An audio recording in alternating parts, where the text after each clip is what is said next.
natin, tila nagsimula na ang martial law. Naku po, naku. Bakit tuka nyo? Kasi marami yung nagko-komento, ano to, martial law na ba yung ginagawa ng gobyerno? Meron ng bagong panuntunan na gagawin daw ang gobyerno para pigilan ang mga kababayan natin mag-criticize. Naku, hindi maganda yan, hindi maganda. Sila na ang magde-determine kung sino ang fake news at kung sino ang tama. Naturalmente, pagka laban sa kanila, sasabihin nilang fake news yan. Pagka kinriticize sila, sasabihin nila fake news yan. Naku, mukhang hindi maganda. At hindi lang po yun, mga kababayan. Meron na silang plano na kailangan irehistro na daw ang lahat ng social media accounts mo. Naku, talagang hakbang na ba ito ng martial law? Mukhang matindi na itong nangyayari sa ating bayan. Parang tama ata si Pangulong Duterte sa sinasabi niya that the president is gearing toward martial law. Nako, matindi.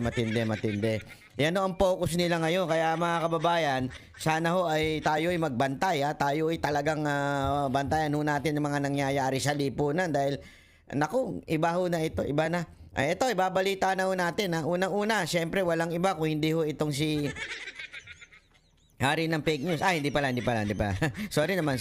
Hindi pala siya hari ng fake news. Reyna ng fake news. Hindi pala. Hindi. Ikaw naman, Banat Bay.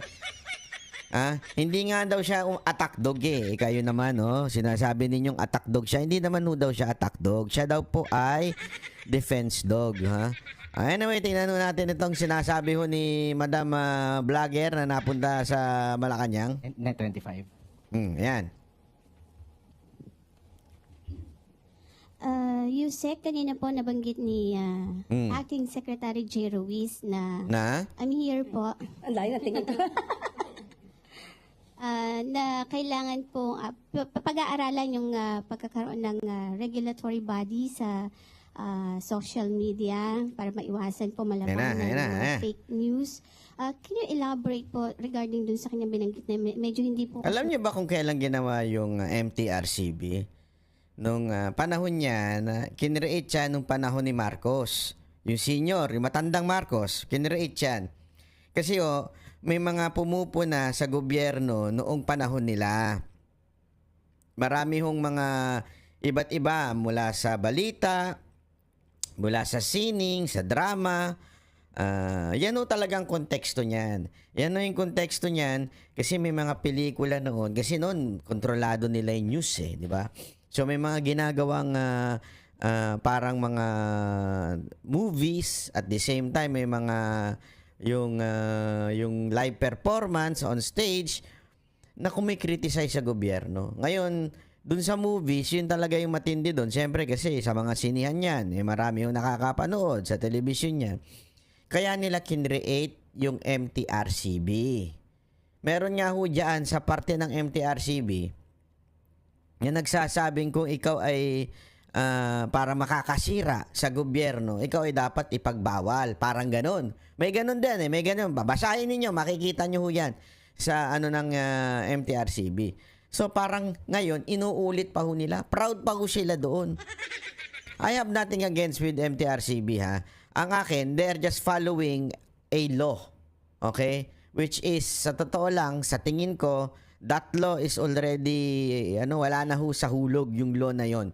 Kailangan ng baguhin. May mga dapat ng baguhin. Hindi ko nga maintindihan. Bawal mag-criticize sa gobyerno para gawin nila ang tama.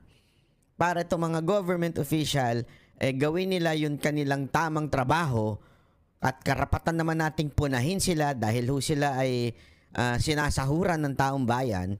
Pero yun pa yung ipagbabawal. Okay? Pero yung sugal, hindi pinagbabawal. Tataka ka Di ba? Yung sugal, lipa na. Wala silang inaano dyan. Ang dami na namamatay. Marami na nagiging kriminal. Ang dami na nagugutom na pamilya. Pero kaliwat kanan ng sugal. Wag tayo maglukan mga kababayan. Nakakabuisit kayo. Pasensya na Hindi ikaw, madam, minumura ko dito. Kayo buong entire government na focus so much on people who criticize the government. Pero hindi nyo fino-focus yung mga gambling online. Lipanan na yan 'Di ba? Lipanan na ho yung online gambling na yan. Kaliwat kanan na ho nating nakikita yan sa ating bayan.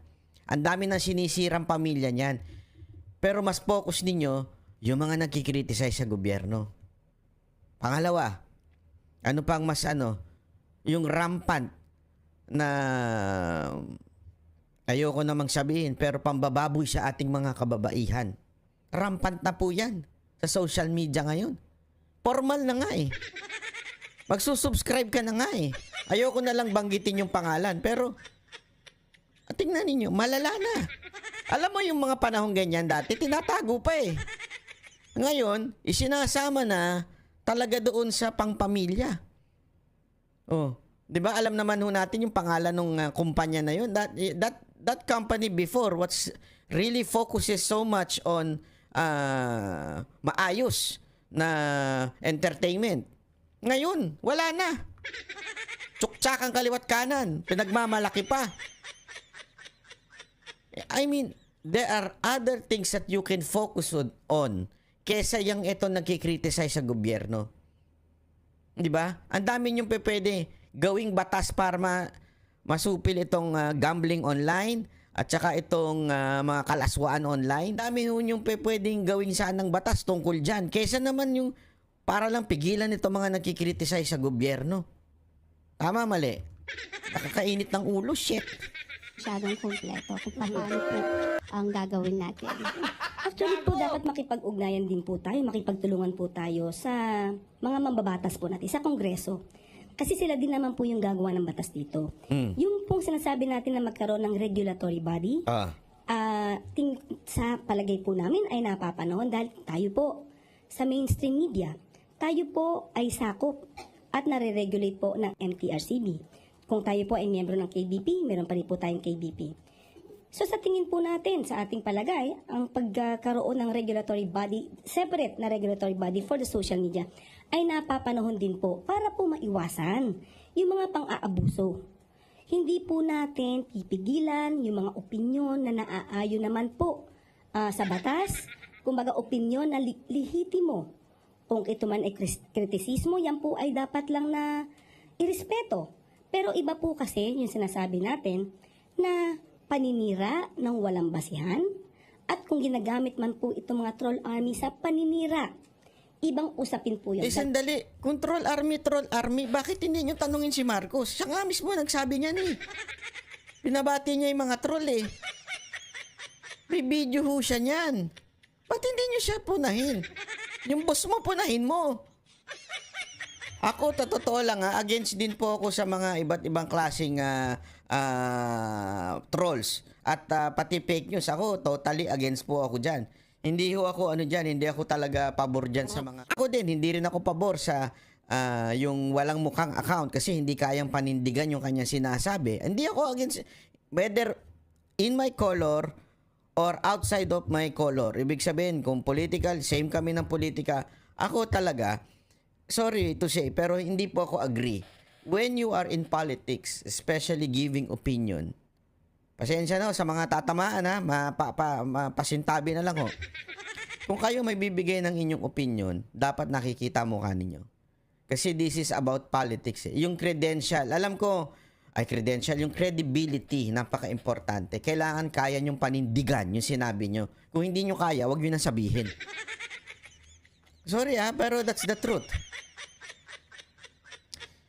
Kung meron man pong troll army, pero Pero yung troll, balik tayo sa troll. Yung sa troll army po, alam naman po natin kung sino ang troll, di ba? Alam po natin kung sino ang troll diyan. Walang iba ko kung hindi ang Malacanang ho ang may mga troll. Tingnan niyo sino yung mga pumupuri sa inyo. Tingnan niyo yung mga account. Kung hindi taga Zimbabwe, hindi, biro lang. Hindi ko alam kung taga kung hindi mga Indiano, kung ano-ano, di ba? Ay nako. Kasi yan nila ay magpalabas at mag-share ng tamang balita. Hindi po yun pipigilan. Ang pipigilan lang po natin ay maabuso dahil po kapag po naabuso ito, mayroon po itong effect sa taong maaaring siraan, maaari ang mga organisasyon, ahensya na maaaring siraan na walang basihan. Malaki pong impact ito, lalo na kung paniniwalaan ng mga tao. So mas maganda po talaga na magkaroon. Yun lang po ang aming suggestion. Matuloy po sana at magkaroon talaga ng regulatory body para din po malaman natin ang bawat isa kung content creator ito, vlogger, blogger, malaman din po natin yung identity at hindi sila nagtatago sa mga dummy accounts.